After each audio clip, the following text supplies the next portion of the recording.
Homework 33 starts off with solving a triangle with a law of sines. We use the law of sines in a couple different cases, but on these first one, if you have two angles and a side, angle, angle, side.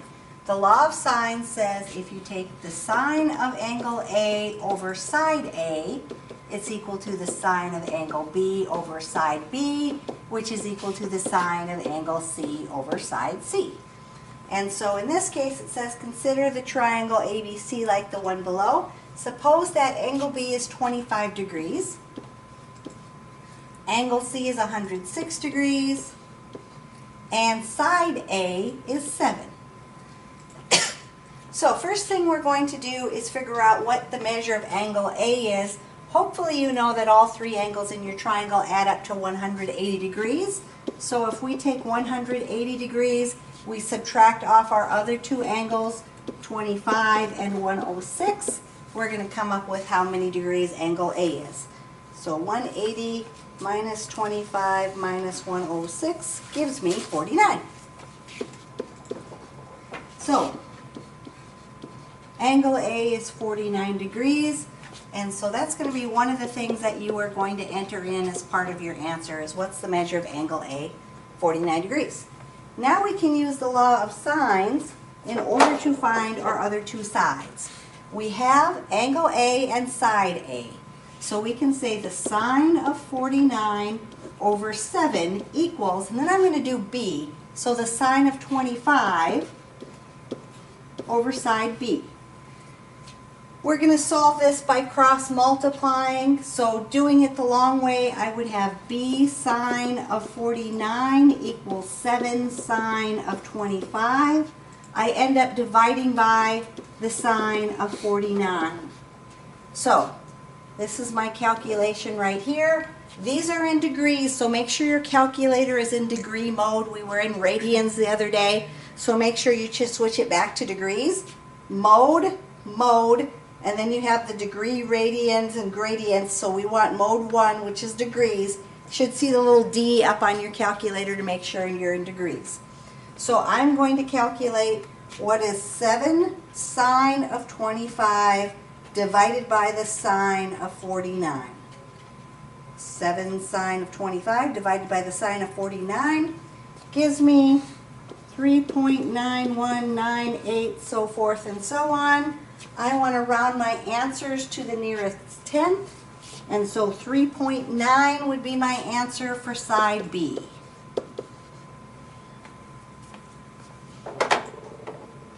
Then I have to find side C the same kind of way.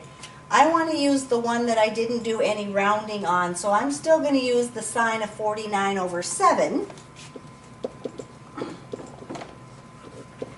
This time I'm going to use angle C. So I'm going to use the sine of 106 over C. So again, if I would go through the process of cross multiplying, I'm going to take the 7 times the sine of 106. I'm going to end up dividing by the sine of 49. If you need to, do it the long way and end up dividing, but just to save myself some space, I'm going to take a little shortcut there. So C is going to equal 7 times the sine of 106 divided by the sine of 49, and then I'm going to use my calculator. So 7 sine of 106 divided by sine of 49 gives me 8.915, again rounding off to the nearest tenth. C is going to be 8.9. And now I found angle A, side B, and side C.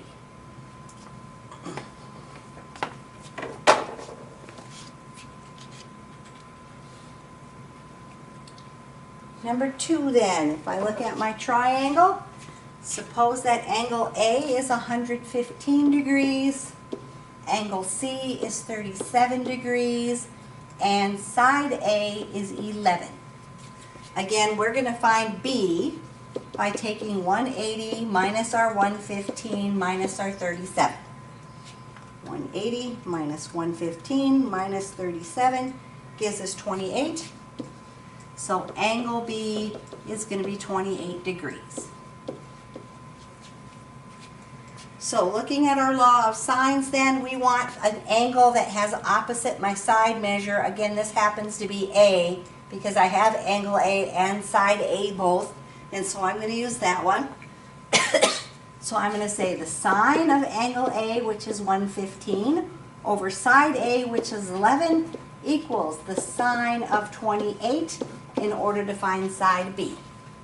Again, I would cross multiply to solve that. So I'm going to take the 11 times the sine of 28.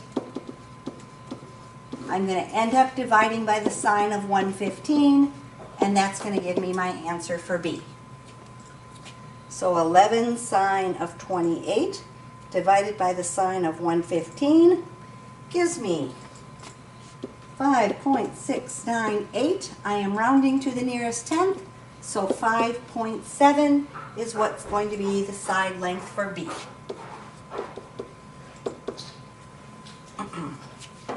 C, same kind of thing. I'm going to use the one with the given information, the sine of 115 over 11. This time I'm going to use the sine of C, so the sine of 37 over C. Cross multiplying, I would get 11 times the sine of 37. I would end up dividing by the sine of 115. So 11 sine of 37 divided by the sine of 115 gives me 7.304, so rounding off to the nearest tenth, C is going to be 7.3.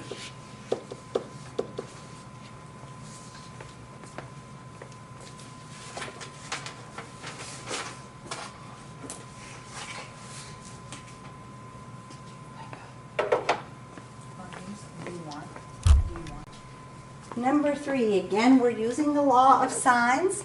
It says, consider the triangle like the one below. Suppose that angle A is 58, angle C is 38, and side C is 53.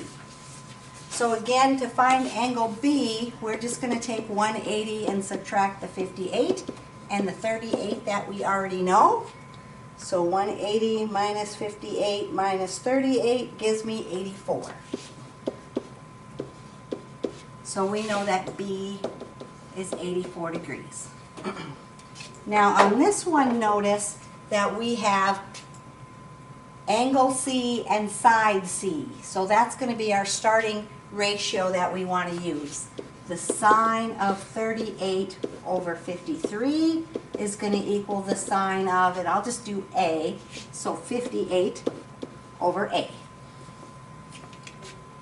Again, we have to cross multiply, so 53 times the sine of 58, and we end up dividing by the sine of 38 to get our answer for A.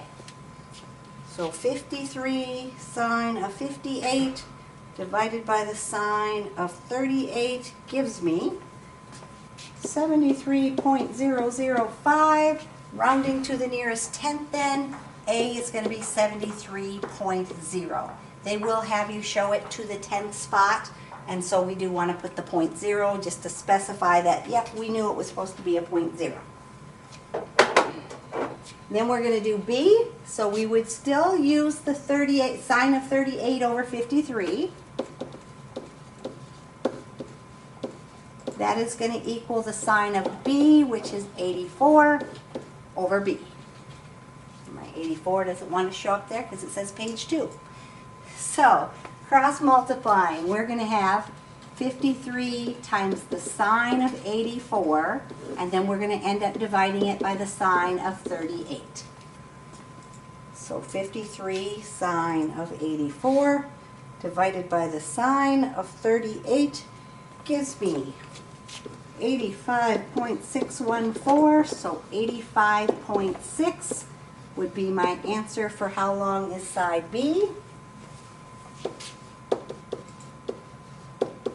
And now I found my missing information for my triangle.